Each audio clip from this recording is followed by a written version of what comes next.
Hello again, students. We are on day 2 of the quarantine, second day of our class of the quarantine. I guess it's day 3 now. And we've got snowstorms, we've got earthquakes, we've got pandemics. Are you guys doing something? I'm just kidding. I'm kidding. That was a joke. It's being an interesting, fun adventure. Okay, so I don't think I have anything new to say as far as the functionality of the class or anything that I haven't already said. So I'm happy to just get straight into this. Actually, let me just check. I want to reiterate, right, just stay on top of the class website. The class website is everything for this course. If I don't put it on the class website, you don't need to do it. That's the deal that I made with you guys at the beginning of the course. That is still the deal. So, right, last time, since we had, technically we had Monday off, but I made a video instruction anyway. So if you didn't know that, right, you're not behind, don't worry about it. But I do have a video that I posted on Monday, right? So you're just going to watch this video and then you're going to follow along with the slides that are linked here. And then once you're done with that, you'll click on this link here. And that's going to be you staying accountable. I'm always going to have, I'm very likely going to have a daily action for you guys to do every day of class as my way of making sure that you guys are staying involved with the course, that you're being accountable, and that you're, involved, basically. So just expect that there's always going to be something I ask you to do. It's not like I'm going to be giving you daily homework. You can hardly call this form homework, right? If you look at it, it's not. So yeah, just keep a close tab on the class website. Okay, let's pick up where we left off, which last we met, we were talking about the physical characteristics of newborns, right? We talked about the development of various, the developmental characteristics of various parts of the body, their eyes, their hair, their skin, chest, umbilical cord, genitals, hands, feet, senses, behavior, and then that's where we stopped.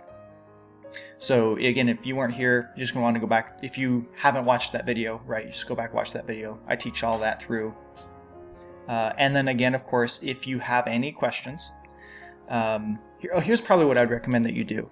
You have your notebook out, right? Have the slides up, have me up, and take notes in your notebook like you would normally in class. And you're probably going to need to pause my video to catch up on notes, because I never know, how long to give you if I'm not looking at you to see who's done and who's not. So you'll probably need to pause my video periodically. Looks like we've got some fog coming in. And then take your notes. And while you're taking your notes, if there are any questions that you have that you would, like if we were in class, you would raise your hand and ask, write that question down and then send me an email with your questions when my video is over. And then what I can do is, if I get good, when I get good questions from kids, I will, at the bare minimum, I will respond to your email.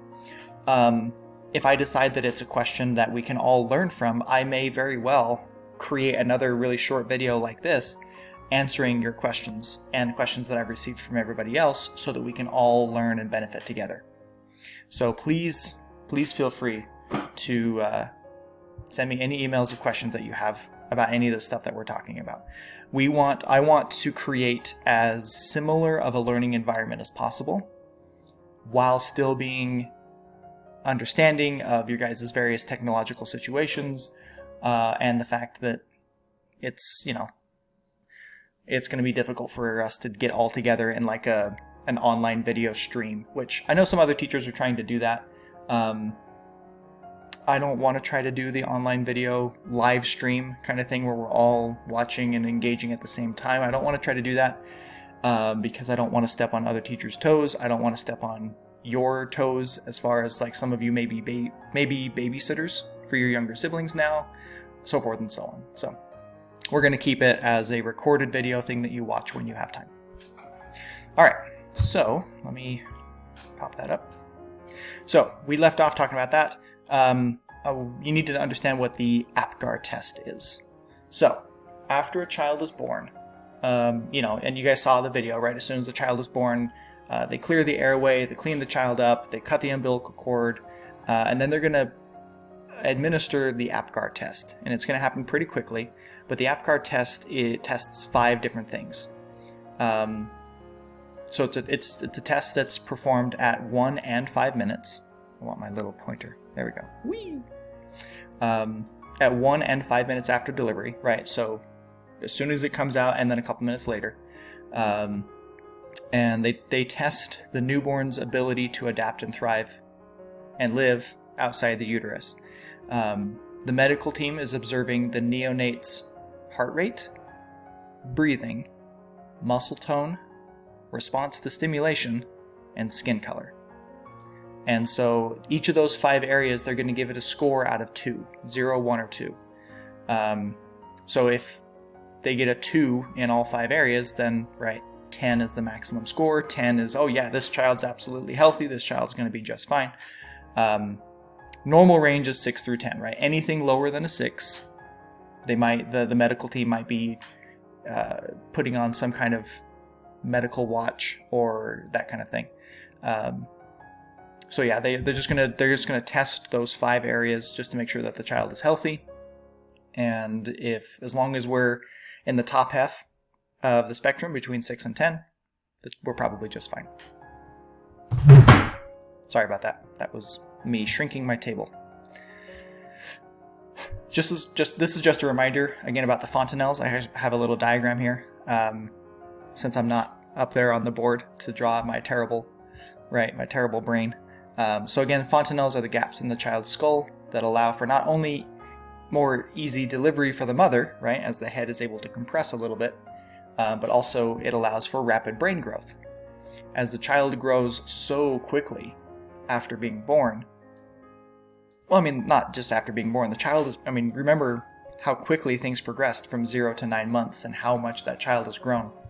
The child continues to grow very quickly for quite a while, and in order to facilitate the growing brain, to make sure there's plenty of room for that brain to grow, the fontanelles, the non-fused sections of the skull, allows for rapid brain growth. This also means that your child's head is particularly tender and vulnerable, right? So, as always, support the neck. As always, protect your child, right? That's a given. I don't need to say that. Make sure you protect your child. No, you guys know that. A child's brain can triple in size in the first 2 years, right? So if a child's brain is yay big, I don't know exactly, sure, that sounds about right, why not, right? If it's yay big and then, right, I think scientists say that if you put your 2 fists side by side, that's about how big your brain is. I don't know if that's accurate, especially for people like me who have pretty small hands, right? Versus people who have like really, really large hands.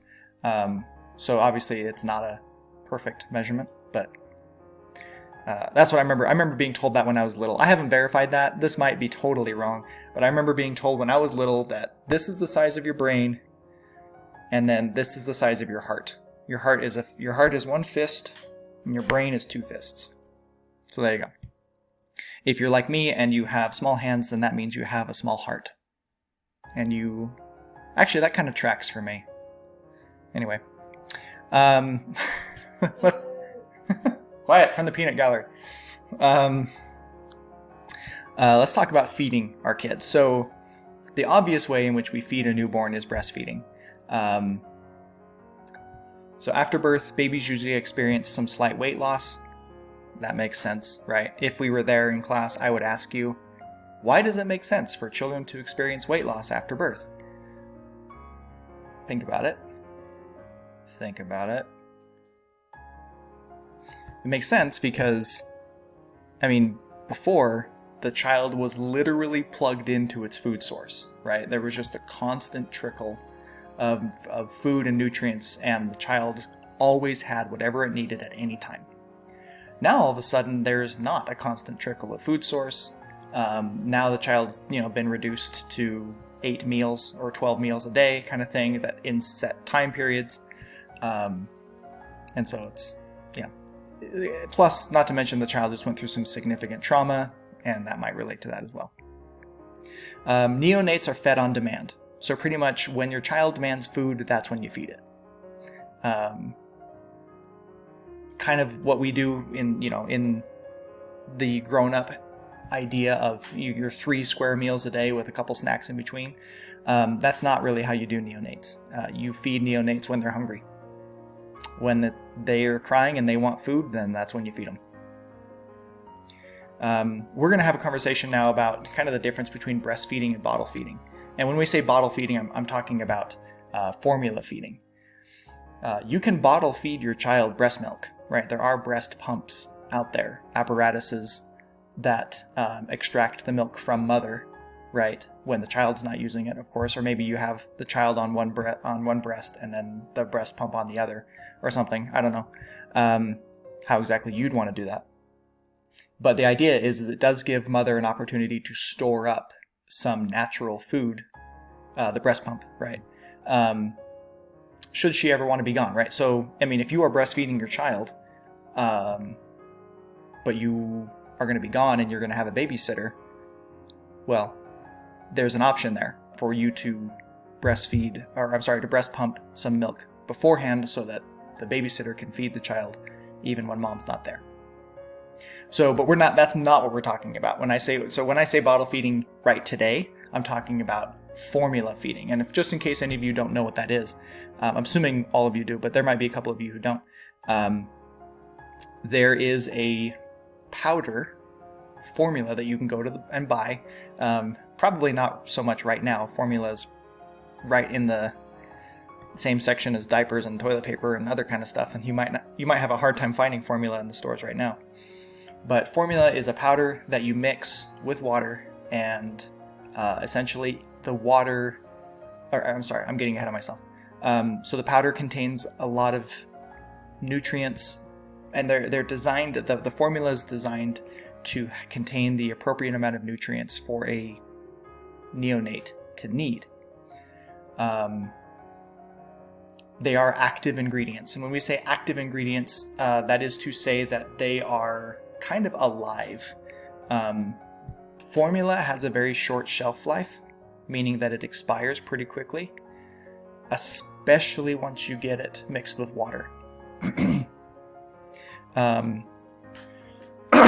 Speaking of water, I sat down without water again this time.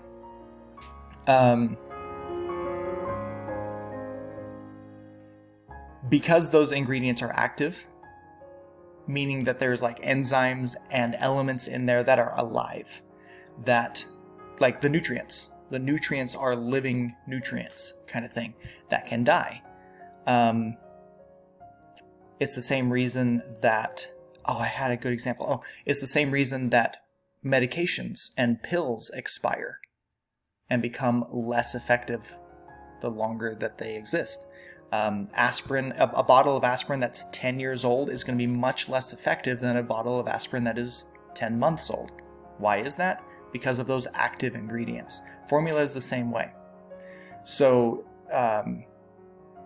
understanding that formula has a shelf life, especially once you get it wet, and the water kind of activates a lot of those ingredients. You can't store formula for very long. A mixed formula with water. You can't store that very long. How long? You just need to read the package, right? Whatever the package tells you. You could also, read up online on pediatrician websites and talk to your pediatrician and that kind of thing. Notice how I'm talking about talking to your pediatrician and looking at pediatrician websites, not ask your mother, ask your grandma, ask your aunt. It's astounding the amount of bad information that gets passed around from family to family to family, because people just assume their mothers know everything, when in reality, your mom probably doesn't know anything. That's not true. Your mom knows plenty as far as, I'm sure your mother knows plenty of street smarts, but whenever we're dealing with scientific stuff like nutritional quality and content and those kinds of things, make sure you're always going to a reputable source. your aunt may have some really good tips on how to soothe a crying baby. Your pediatrician is the one you're going to want to talk to about how to make sure your child is healthy. Okay? Just understand that there are differences there. So yeah, regarding the formula lifespan, right? Just make sure you read the package. So let's look at the pros and cons. Now, if we were in class, I'd pause and I would turn you guys loose to look up some pros and cons to breastfeeding. We're going to just go ahead and jump right in here. So this is a pretty long list. Actually, I have 2 slides here full of pros and cons, or pros really, of breastfeeding. So let's take a look. Why would it be a good idea to breastfeed our child? Number 1, right? No other food is required for another 6 months. So for the first 6 months of this child's life, you don't need to buy anything for the feeding the child, right? It's just the breast milk. So obviously you need to buy food for mom so that her body can stay healthy, but that's it. So no additional food, right? The food is always available. Wherever mom is, there's food. It's always going to be the proper temperature. You never have to worry about it. Like with formula, making sure that it's not too warm or not too cool. It's always going to be clean and fresh, assuming that mom is not taking in harmful substances into her body, such as alcohol or certain types of medication or so forth. The breast milk is always going to be clean and fresh. It's going to be free of contaminating agents, right? It's sanitary, that's what we're saying. It's cheap, right? You don't need to spend any money. The breast milk contains all the nutrients, the growth factors, the hormones that an infant needs, and in the right amounts. And this is the absolute crazy part that I think is just phenomenal, absolutely phenomenal. The way that nature or God, whichever one you want to give credit to, the evolution or God has created this system of how we raise and continue the human species. Do I have a picture of it? I don't. Okay. You're gonna come on a little Google journey with me here. I'm really hoping that some really weird pictures don't pop up in my search. Here we go. Let's see.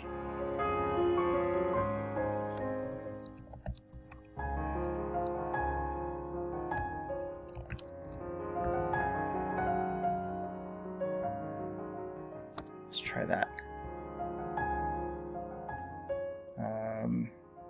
Here we go. Yeah.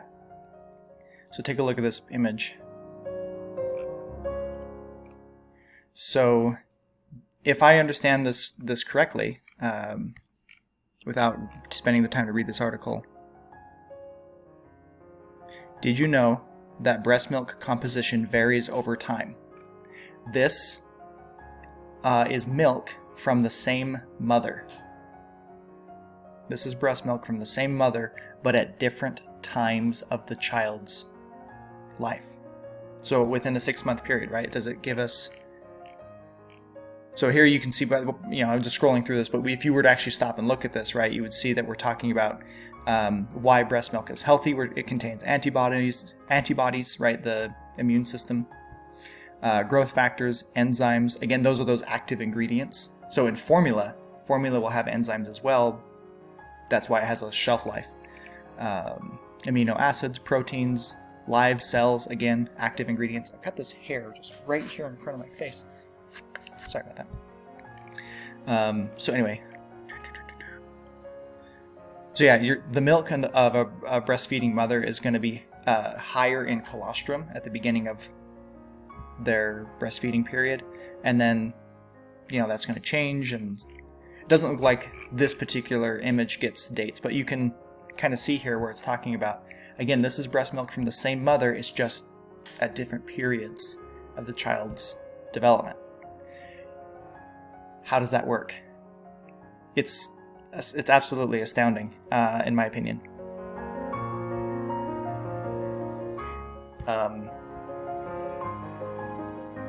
You know how mosquitoes make our skin itch, right? And if we were there, I would ask you why. Why do mosquito bites itch? And some of you might know that part of the reason that itches is because it isn't just that the mosquito is pulling out our blood. The mosquito also winds up depositing some of its own like saliva into our skin. And that's why mosquitoes can have a potential of transmitting diseases. I think not malaria. Yellow fever. I think yellow fever, the Great Plague several hundred years ago of yellow fever, was transmitted by mosquitoes, right? The Black Plague was by rats. I think yellow fever was by mosquitoes. Okay, so how mosquitoes, when they suck into you and bite into you, they deposit some of their saliva. It actually turns out that babies do the same thing. When a baby breastfeeds, some of its saliva actually makes its way into the mother's body, and the mother's body reads it. Which, again, is just, it's kind of gross, but also freaking amazing that the mother's body will read the saliva of the child and use that information to determine how to construct the milk. Again, case in point, looking at this image, right? It's just amazing. It's just absolutely amazing. And so that's, it was a little bit of a tangent, but so the point there being that one of the pros of breastfeeding your child is that the child is going to get a much more personalized diet than if it was formula fed. Formula fed babies don't get to enjoy the personalized diets that come from breastfeeding. So that's a pro. As I kind of mentioned earlier, right, the breast milk is going to have anti-infective properties, antiviral agents. It's going to be used to help build up the child's immune system. We have found, studies show that children who are breastfed have lower incidences of allergies and intolerances like lactose intolerance or what's that one with bread? Celiac disease from the Peanut Gallery, thank you. And I'm also thinking of another one, I can't think of it. We find that there's a lower incidences of those in children who were breastfed. So that's interesting, right? We already talked about the immune system. We have found that mothers who breastfeed have an increase in postpartum weight loss.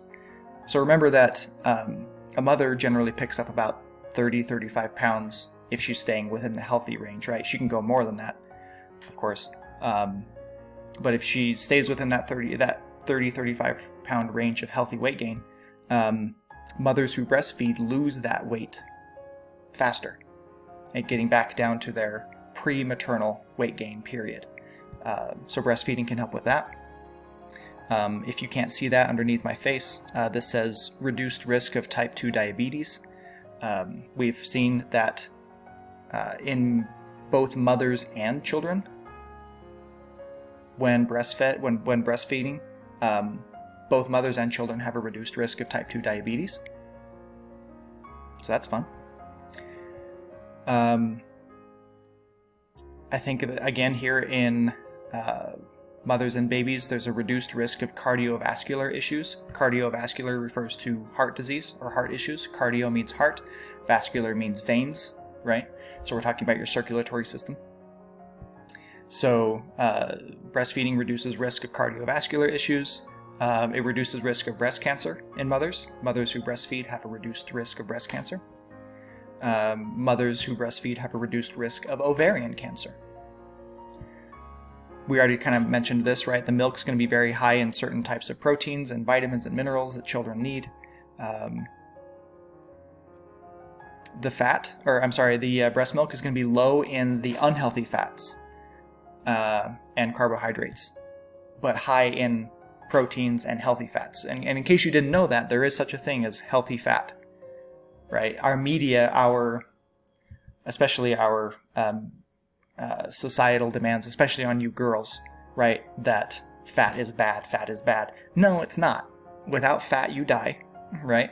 And there are healthy types of fat and unhealthy types of fat. If you don't know about these things, you should definitely go take Mrs. Brooks's Foods 1 and Foods 2 courses, where she goes into more detail on healthy fat versus unhealthy fat. You do not want to cut all fat out of your life. You need fat, and so does your child. The breast milk is going to have low unhealthy fats and lots of the healthy fats, so that's good. We already talked about the immune system again. We have found that breastfed babies have reduced GI infections. GI stands for general infantry, like in the military. It also stands for gastrointestinal, and that's what this actually applies. Do you remember those toys, right? GI Joes? That's what GI stands for, gastrointestinal. Yeah. I'm gonna play with my GI Joe toy, my gastrointestinal soldier. GI in that case stands for general infantry. In this case, it stands for gastrointestinal. We're referring to stomach, large intestine, small intestine, that whole system down there. That's your gastrointestinal tract. And so we find that babies who are breastfed have low GI tract infections and those kinds of things.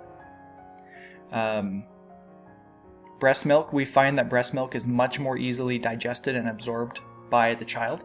A lot of babies who are formula fed have a hard time managing the formula, like their body has a hard time, and some babies their bodies wind up kind of rejecting it, and which gets really tough because you have a mother who's maybe not able to breastfeed because maybe the child is adopted, or maybe she has her own medical issues, or maybe she has medications that don't allow her to breastfeed because it would poison the child or whatever.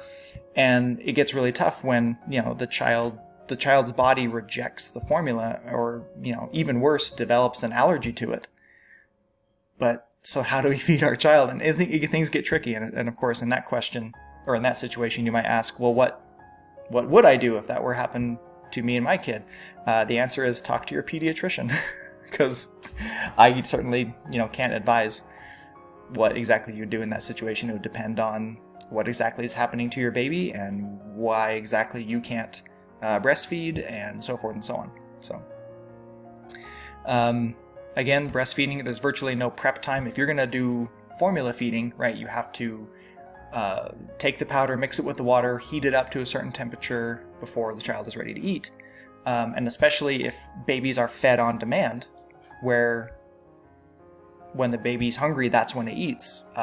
That means that there's 5 minutes or so of the child crying, waiting for food before you're able to feed it. Where if it's breastfeeding, assuming that you're in a location or situation where you're comfortable, right, just lift up your shirt and you're able to breastfeed your child wherever. So it's a lot lower prep time on that. So those are all pros as to why breastfeeding is a positive thing. I would next ask you the question, okay, well, if that's all the positives of breastfeeding, what are the positives of formula feeding? The list is pretty short. Pretty much the pro of basically the one pro of bottle of formula feeding is that anyone can feed the baby. Dad can do it, mom can do it, grandma can do it, babysitter can do it. As long as they know how to mix the formula correctly and heat it up to the proper temperature, you're good. However, some cons with formula feeding we've already kind of addressed. It's not as efficiently utilized by the child's body as breast milk, usually. The nutritional content depends on the proper preparation, right? If you put in too much powder, then the child may be getting more nutrients than it needs and it's wasted. If you don't put in enough, then the child might not be getting enough. Again, some babies have difficulty tolerating certain nutrients. And formula is expensive, right? Formula can range from, you can wind up spending a couple $100 a month on formula. And I mean, it's definitely a price worth paying to get to have a child in your home and get to have, your family. But basically the bottom line out of all this is, and pediatricians, there are many, many pediatricians who will back me up on this, is if at all possible, you should breastfeed your child. Basically, if at all possible, that's what you should do. It's the way nature has designed children to be fed. It is the way nature has designed mothers' bodies to function. As we talked about, right, it reduces the risk of just about everything, medically speaking. So that's something that you should probably plan on for the sake of the health of your child. Again, if you're on medications or there's other medical issues involved, obviously you just got to do the best you can do. Talk with your doctor, talk with your pediatrician. Okay, so that concludes this discussion. We finished up this. If you go back to the class website, you will see that I have put a new practice up here. That is your accountability act for the day. This is due Friday. I figure given that we're all just kind of staying at home, you should be staying at home, or at least not traveling the world, right? I figure giving you a short deadline on that should be fine, and that's before spring break, so getting it done before spring break, right, should be a good thing. So go ahead and get that done, and all this is asking you to do is research age-appropriate activities for infants. Now, obviously, infants don't do a lot of action, right? They kind of just sit around and poop and cry and laugh, and that's about all they do, and sleep, lots of that. So what are some things that you can do to interact with your infant? What are some activities that you can engage in with your infant, right? Not all toys, games, activities, or whatever are appropriate for the learning and development of infants. So I want you to go out and find some that are, right? There's going to be oodles and oodles and oodles of information out there on the internet about, ways that you can entertain or interact with or bond with your infant. What I want you to do is I want you to go find 3. Okay, I want you to go find 3 activities, age-appropriate activities for your infant, and explain, don't forget that part, explain how each activity stimulates the infant's development. Physically, socially, emotionally, and cognitively. And just to remind you, cognitively means intellectually, the function of the brain, right? So I want you to highlight 3 activities, and for each one of those 3 activities, how does that activity help the child's physical development? How does that activity help the child's social development, their emotional development, and their cognitive development? Okay? So basically, and this is bullet point format. This doesn't need to be an essay. So bullet point format is fine. In fact, I prefer it for this one. Do give me a works cited. Where are you getting this information from, right? Again, the information should be coming from reputable sources, not mommy blogs. Well, even then, I mean, if you find an activity on a mommy blog and it makes sense, I guess I'm okay with that, right? You're just going to create it in a Google Doc, just like this, and you're going to share it to me. And so that's what I want you to do. It shouldn't take you more than 15-20 minutes. So it should be pretty easy. Okay, so that is it for today. We may or may not have a video on Friday, given that the school district told you guys that we wouldn't be meeting Monday, but I had us meet Monday anyway. I might just give you Friday off as kind of an early spring break and to make up for giving you stuff on Monday. I might not. It just kind of depends on where we're sitting. Okay, I think that's all I have for you guys. Email me if you have any questions. I hope you guys are well. Please wash your hands. Please avoid social groups. Make sure you have a 72-hour kit set up in case the earthquake travels south. That one's mostly a joke. Anyway, farewell, my friends.